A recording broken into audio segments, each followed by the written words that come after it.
Good morning India. दोस्तों नमस्कार। दोस्तों एक नई कहानी में आप सबका फिर से स्वागत है। कहानी शुरू करने से पहले मैं आपको एक बात बता दूं, इस कहानी को सुनते वक्त आप चाहो तो ईयरफोन या फिर हेडफोन का उपयोग कर सकते हो। इससे ना इस कहानी की ऑडियो क्वालिटी आपको पसंद आएगी जब आपके कानों तक पहुंचेगी। चलिए अब इस कहानी को शुरू करते हैं। मैं अरुणिमा, मेरी उम्र अभी 21 साल है और मैं बहुत ही देखने में खूबसूरत हूँ। मेरी आंखें नसीले, होंठ गुलाबी और मैं एकदम गोरी हूँ। मेरे लंबे नागिन से काले बाल।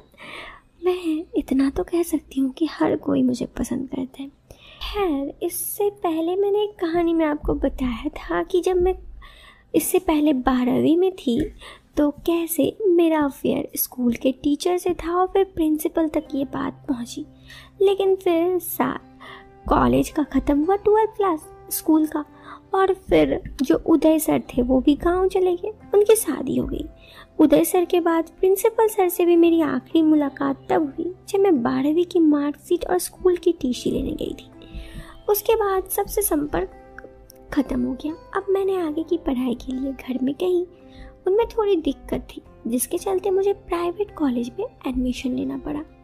वहाँ मुझे रोज़ नहीं जाना पड़ता, बस पेपर देने के लिए सीन था। लेकिन मुझे तो घर से निकलने की आदत थी, किसी को बॉयफ्रेंड बनाने की। घर में रहने से वो कैसे बदल जाता।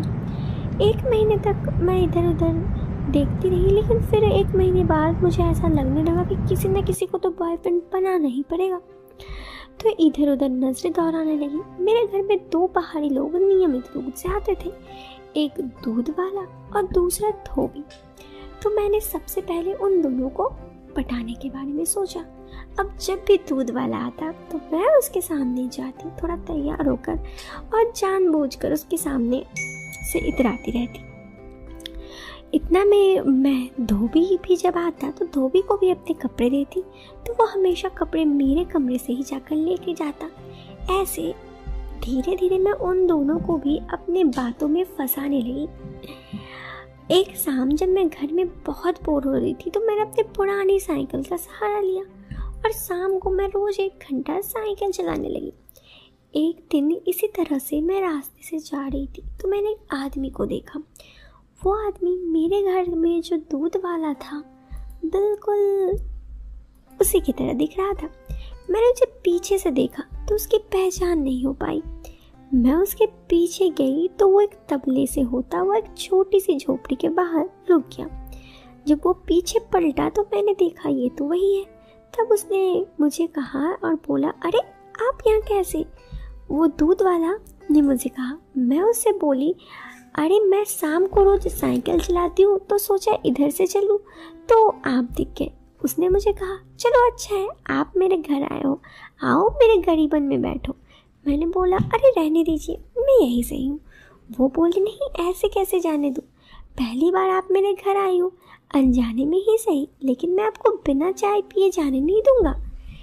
उसकी जिद के आगे मुझे हार माननी पड़ी। वो मुझे अपने घर के अंदर ले गया। उसके झोपड़ी के अंदर उसका घर था, एक तख्ता बिछा हुआ था, उसी में किचन था, बाहर भैंसों का तबेला था। मैंने उससे पूछा, तुम्हारे घर में कौन कौन रहता है? वो बोला, इधर तो मैं ही रहता हूँ, बाकी सब गांव में रहते हैं। मुझसे बात करते करते वो चाय बनाने लगा और चाय आधी पीकर मैं निकलने लगी। तो वो बोली, फिर आते रहना। अब इसी तरह मैंने धोबी का घर का भी पता लिया, अब उसका घर भी देख लिया। मैं अब शाम को उसी के घर जाकर कपड़े दे देती और कभी उधर से ही ले लेती। इसी तरह कुछ दिन बीतने लगे और अब लेकिन बातचीत का सिलसिला ही चल रहा था। बातचीत का सिलसिला बिल्कुल आगे ही नहीं बढ़ रहा था। फिर एक दिन की बात है, मौसम खराब हो गया। उस दिन मैं हमेशा की तरह स्कर्ट और टॉप पहन के निकली थी। कुछ देर पहुंचकर बारिश शुरू हुई तो मैं कपड़े पेड़ के नीचे खड़ी हो गई। बारिश की हल्की सी फुहार से ठंड लग रही थी। उधर मैं अपने आप को थोड़ा संभालने की कोशिश भी कर रही थी क्योंकि ठंड काफ़ी ज़्यादा लग रही थी।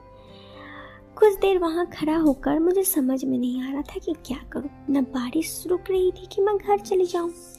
फिर मैंने विचार किया क्यों ना भीग कर दूध वाले के पास ही चले जाए। बारिश का बहाना भी हो जाए, शायद बात आगे भी बढ़ जाए। मैं भीगते हुए दूध वाले के घर के बाहर पहुंची तो वो भी तबेले में ही था। जैसे ही उसने मुझे देखा तो वह भागकर मेरे पास आया। मैंने साइकिल अंदर करने लगा, फिर वो मुझे अंदर ले गया। मैंने उसे बताया मैं निकली और रास्ते में बारिश हो गई, मैं आपके घर चली आई, क्योंकि उसका घर ज़्यादा पास ही था। दूध वाला मुझे कहा, अच्छा किया, आप तो पूरी भीग गई हैं, आप अपने कपड़े चेंज कर लीजिए वरना ठंड लग जाएगी, मैं आपको कोई कपड़ा देती हूँ। मैं किनारे में जाकर अपने कपड़े चेंज करने लगी। इतनी रोशनी तो थी कि वो देख सके। वो मेरे लिए एक धोती सफ़ेद रंग का ले आया और बोला, इसे पहन लीजिए, और कोई कपड़ा तो नहीं है मेरे पास। मैंने कहा, अरे यही ठीक है।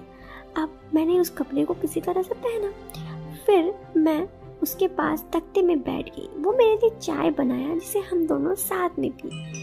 उसकी नज़र बिल्कुल मेरी तरफ ही थी, लेकिन तीसरी नज़र से वो मेरी तरफ देख रहा था। मुझे भी उससे बात करने का बड़ा मन था। मैं भी बिंदास होकर उससे बात किए जा रही थी, लेकिन ठंड भी लग रही थी क्योंकि मैं पहले से भीगी थी, तो मैं किसी तरह से धोती पहनी हुई थी और भीगने की वजह से बाल भी भीग रहे थे। तभी एकदम बहुत तेज हवा हुई। मैं बहुत ज़्यादा भीगी थी तो मुझे ठंड लगने लगा। वो किसी तरह मेरे हाथ को रगड़ कर गर्म करने लगा, लेकिन मुझे ठंड लगना बंद नहीं हुआ। मेरे दांत टिकटिकाने लगे।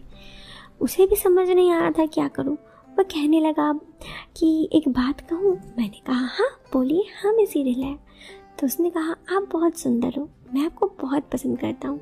मैं एक बार, उसके बाद वो शांत हो गया। फिर वो आगे बोला, क्योंकि मेरी वाइफ तो गांव में रहती है, इधर काफ़ी सालों से मेरे पास नहीं है, यहाँ मेरा कोई नहीं है। आप मुझे बहुत ज़्यादा अच्छी लगती हैं। अगर आप चाहो तो, मेरे साथ ये पहली बार था जब कोई मुझसे इजाज़त मांग रहा था, वो भी इतने अच्छे तरीके से। वैसे मैं तो उनसे खुद सेट होना चाहती थी, लेकिन उनके बात करने का सिलसिला इतना अच्छा था कि मैं खुद उनके तरफ खींचे चली आ रही थी। चाह कर भी मैं अपने आप को रोक नहीं पा रही थी। खैर, उसने कहा, एक काम कीजिए, पहले आप बैठिए, मैं आपके लिए थोड़ा सा दूध गर्म करके लाता हूँ, आपको ठंड लग रही है। मैंने कहा, ठीक है। फिर मैं वहाँ पर बैठी रही और वो तबेले से जाकर दूध ले आ और फिर गर्म करने के लिए किचन चला गया। मैं बैठे बैठे, मुझे ठंडी लग रही थी। मैं जल्दी से किसी तरह से वहाँ पे बैठी थी, तभी हवा का जोर का झोंका आया। मुझे बहुत ठंड लगा। उन्होंने कहा, एक मिनट रुकिए, मैं अभी आया। उन्होंने दूध एक गिलास में ला कर दिया और कहा, इसे पीजिए, फिर हम बात करते हैं, तब तक आपकी ठंड लगना भी कम हो जाएगा। मुझे डर भी लग रहा था थोड़ी बहुत कि रात होने लगी है, लेकिन मन में काफ़ी ज़्यादा एक्साइटमेंट भी था कि आगे क्या होगा। जैसे कि दोस्तों, आपको इस कहानी में सुनने में इंटरेस्टेड है ना एक्साइटमेंट? आप जानना चाहते हैं आगे क्या हुआ? अरे आगे बहुत कुछ बाकी है इस कहानी में, तो इसके लिए आपको इंतज़ार करना होगा इस वीडियो के सेकंड पार्ट तक। तब तक के लिए मैं रहती हूँ उस वीडियो से अलविदा। मिलते हैं एक नेक्स्ट वीडियो में। अभी के लिए आप इस वीडियो को लाइक और चैनल पे पहली बार आए हैं तो सब्सक्राइब करें। Till then bye bye, take care.